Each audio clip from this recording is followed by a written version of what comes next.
एक दिन खाली बैठे मैंने फेसबुक पर एक अनजाने आदमी को फ्रेंड रिक्वेस्ट भेज दी जो दिखने में बहुत हैंडसम था।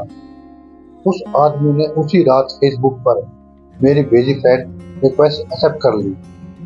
तुम्हें पता है तुम इस साड़ी में कितनी खूबसूरत लग रही हो, उसने मैसेज किया।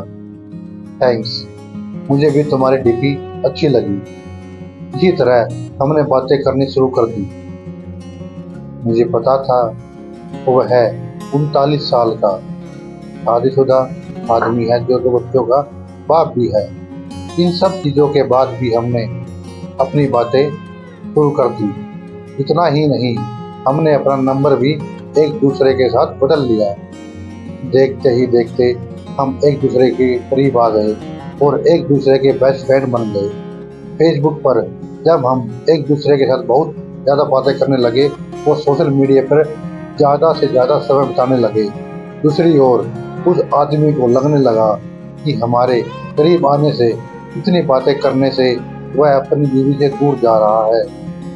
वह अपने बच्चों के साथ दूसरे स्टेप में रहती थी। वह मुझसे बोलता था, अभी पता नहीं, मैं सारा दिन तुम्हारे बारे में ही सोचता रहता हूँ। मुझे अफसोस है इस बात पर। मैं जब से काफ़ी शर्मीली थी। मेरे काफ़ी अच्छे दोस्त भी थे, लेकिन मुहाफिज जैसा दोस्त होना काफ़ी स्पेशल था मेरे लिए। 1 महीने की डेटिंग के बाद हमने स्काइपिंग करना भी शुरू कर दिया। हम उस पर बातें कम और एक दूसरे को घंटों निहारा करते थे। एक रात वह मेरे साथ वीडियो कॉल पर था। उसने बोला, ऐसे देखते देखते कहीं प्यार ना हो जाए। खैर, हम रोज ही वीडियो कॉल करने लग गए। हमने इतने पास आ चुके थे कि अब हम एक रियल कपल की तरह बिहेव करने लगे थे। हम रोमांस करते, एक दूसरे को चढ़ाते और थोड़ी लड़ाइयाँ भी करते।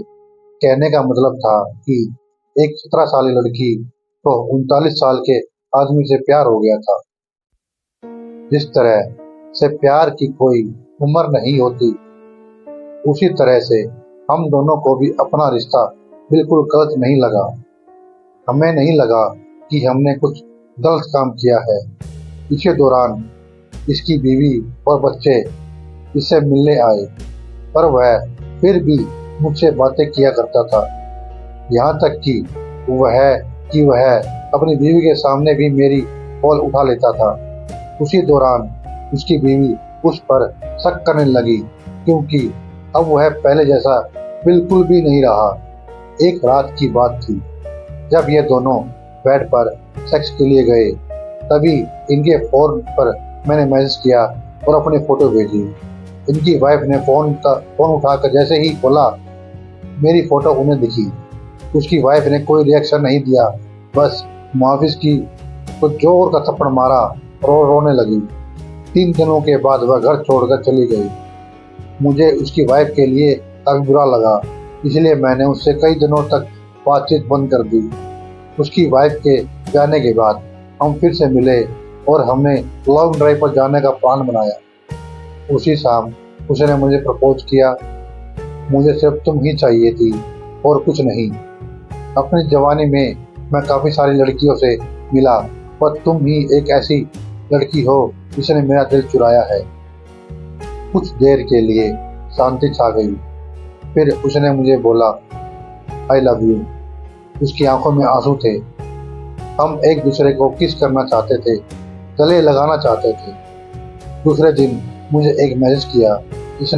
उसने लिखा था, हे डार्लिंग, आई लव यू, लेकिन मेरा परिवार भी है, मेरी कुछ ड्यूटी भी है।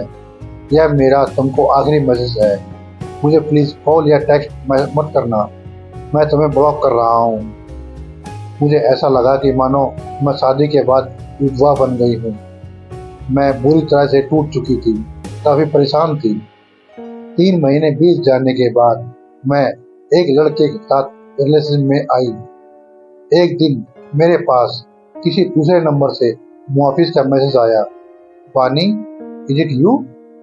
प्लीज़ मेरी लाइफ में दोबारा वापस आ जाओ, मैं तुम्हारे बिना नहीं रह सकता। मैं समझ गई यह उसी का नंबर है और फूट फूट कर रोने लगी। 1 घंटे की चैटिंग के बाद मेरा दिल फिर से पिघलने लगा। मेरे बॉयफ्रेंड को इन सब चीज़ों के बारे में कुछ नहीं पता था। मैंने उससे सब कुछ छुपा कर रखा था। मैंने उस पूरी रात केवल मुआविज से बात की। एक दिन मुआविज ने मुझे अपने घर पर लंच के लिए बुलाया। मैंने हाँ कर दी और चली गई। घर जाकर मैंने देखा कि वह खाली था और वहाँ केवल मुआविज के अलावा कोई नहीं था। उसने मुझे अंदर बुलाकर फ्रेश होने के लिए बुलाया। उसने ढेर सारी बातें की और खाने की टेबल सजाई। मेरे लिए यह सब नया था। मैं केवल इधर उधर देख रही थी। तभी अचानक मैं जैसे ही मुड़ी, उसके होठ मेरे होठों पर थे। हम एक दूसरे को किस करने लगे। मैं भूल गई वह कौन है और मेरी उम्र कितनी है। वह पहला टाइम था जब मैं किसी के साथ सेक्स कर रही थी, वो भी ये जाने कि हमने प्रोटेक्शन ली है या नहीं। तभी मुझे दर्द का एहसास हुआ और मैंने अपनी वर्जिनिटी उसे दे दी, जिससे मैं बेहद प्यार करती थी। मैं उसी दर्द भरी हालत में घर वापस आ गई। दूसरे दिन मुझे काफ़ी अच्छा महसूस हो रहा था। अब मुझे पूरी तरह से एहसास हो चुका था कि वह मुझे कभी नहीं छोड़ेगा। अब मैं प्यार पाने के लिए इतनी ज़्यादा एक्साइटेड नहीं थी। वर्जिनिटी खोने के बाद मेरी सोच काफ़ी बदल गई। मैं एक और औरत बन चुकी थी। उस दिन मुझे पता चल चुका था कि प्यार का असली मायना क्या होता है। एक दिन मैंने अपनी फीलिंग के बारे में मुआविज को बताया और बोला कि मुझे हमेशा के लिए छोड़ दे। उसने कहा कि कोशिश करेगा। धीरे धीरे मुआविज का नाम मेरी ज़िंदगी से मिटता चला गया। मैंने उसका नंबर डिलीट कर दिया। उसने भी मुझे ब्लॉक कर दिया। मैंने फिर उसे कभी ट्रेस करने की नहीं सोची, लेकिन उसकी यादें आज भी मुझे डराती है। मैं खुश थी कि मैं जिस अजीब से लगने वाले रिश्ते से बाहर आ गई, लेकिन आज भी वह आदमी मेरा पहला प्यार रहेगा। मैं भगवान से दुआ मांगती हूँ कि मुझे जब भी कोई दे तो वह एकदम मुआविज जैसा हो। Thank you for watching. Please